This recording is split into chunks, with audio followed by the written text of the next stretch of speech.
अस्सलाम वालेकुम नाजरीन, आप देख रहे हैं 24+ न्यूज़ HD। मैं हूँ आतिफा बलोच। नाजरीन, खबर शामिल करते हैं मीरपुर आज़ाद कश्मीर। खुर्रम शहजाद की रिपोर्ट के मुताबिक अली हसन नामी शख्स इसके घर के अंदर से उसकी वालिदा के सामने 2 माह से अगवा कर लिया गया।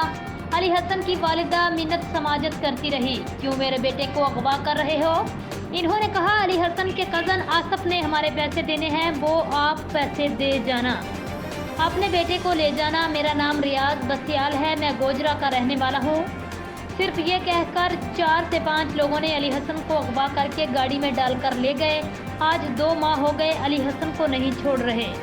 अली हसन की वालिदा का कहना है, मेरी हुकूमत वक्त से और मुतलका IG पंजाब से अपील है, मेरे बेटे को बाजियाब करवाया जाए। वो लोग असर और रसूख वाले हैं, इसलिए मेरी बात की कहीं सुनवाई नहीं होती। मैं मीडिया से अपील करती हूँ, मेरी बात को हुकूमत वक्त तक पहुँचाएं। ये कौन सी अंधेर नगरी है, करे कोई भरे कोई। मैं सुप्रीम कोर्ट से भी मुतालिबा करती हूँ, मेरे बेटे को बाजियाब करवाया जाए। उस खातून का मुतालिबा।